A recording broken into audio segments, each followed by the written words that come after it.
بسم الله الرحمن الرحیم.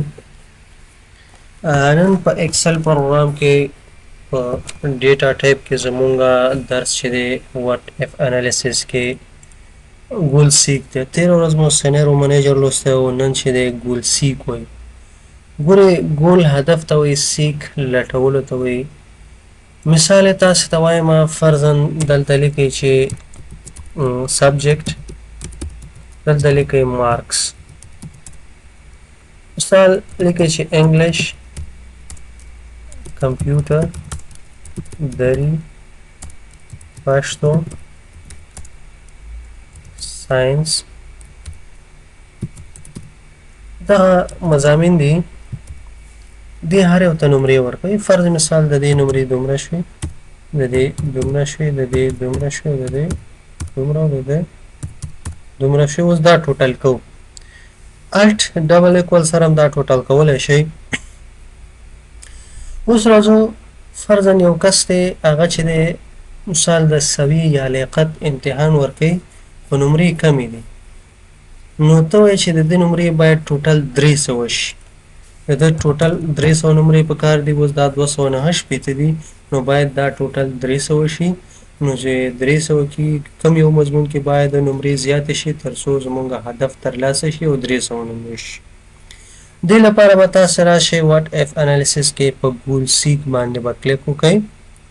کله چې په دې کلیک وکئ، ګورئ سیټ سیل، کم سیل ته چې دی سیټ کې همدا کم چې موږ اوس سلیکټ کړی دی ټوټل، دا به ورته سلیکټ کړئ. ټو ویلیو څو ته یې چینج یې.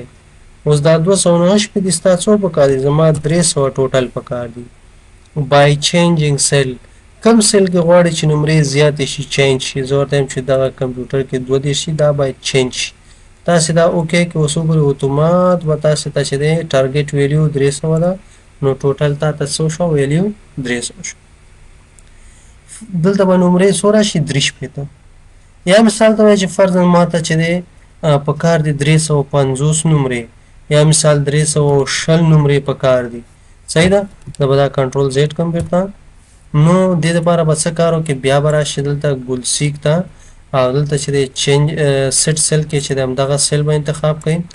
ټو ویلیو څو ته چینجول غواړئ؟ 320. بای چینجینګ کم سیل چینج، مثال زه غواړم چې دا چینج شي. بس دا اوکې که ورته تا د به خپل ټارګیټ پوره کړي 320. نو دا د ګول سیک موضوع وه چې تاسې ورباندې پوه شوئ. دې پسې بله موضوع چې ده هغه د ډیټا ټیبل ده. ډیټا ټیبل غواړي چې یو ټیبل جوړی. یو مثال به زه تاسې ته درکړمه، دا مخکې هم جوړ کړی و. ګورئ فرض مثال دلته لیکئ چې نیم، پوسټ، سیلري،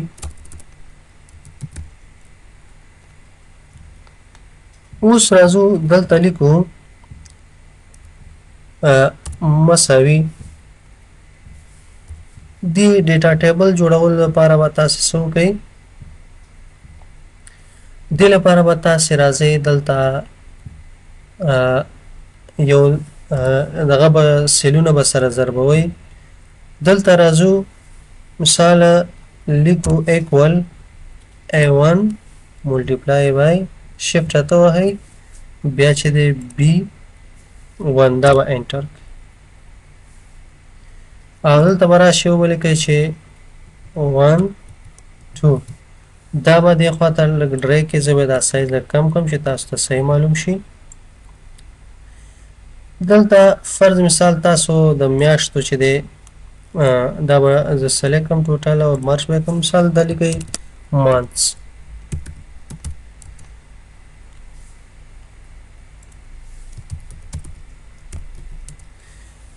فرض مثال یو نفر دی، لیکئ علي، ډاکټر دی. د دې سیلري چې دا مثال د میاشتې فرضاً 2300 ډالر.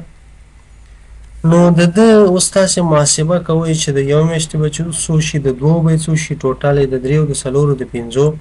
تاسو به دا سلیکټ کړئ. داسې سلیکشن نه بعد به ډیټا ټیب ته راشئ. واټ اف انالیسس کې به په ډیټا ټیبل کلیک وکئ. رو انپوټ سیل کې چې دی دې کې به A1 واخلئ. کالم انپوټ سیل کې به B1 واخلئ. دا به اوکې کړئ. ګورې تاسو ته وایي که چېرته د دې علي د میاشتې 2300 شي، ګوره یو میاشتې 2300 شو، د دوه میاشتو 4600، د درې میاشتو همداسې 6900.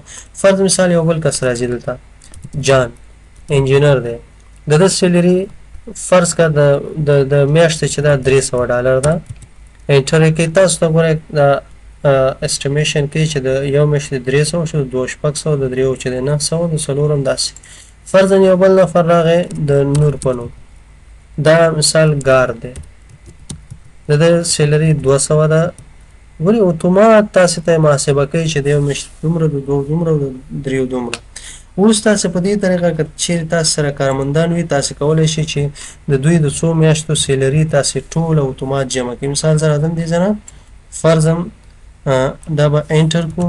ګورې موږ سره چې دی د دریو نفرو د 5 میاشتو سیلري $14,000 کېږي.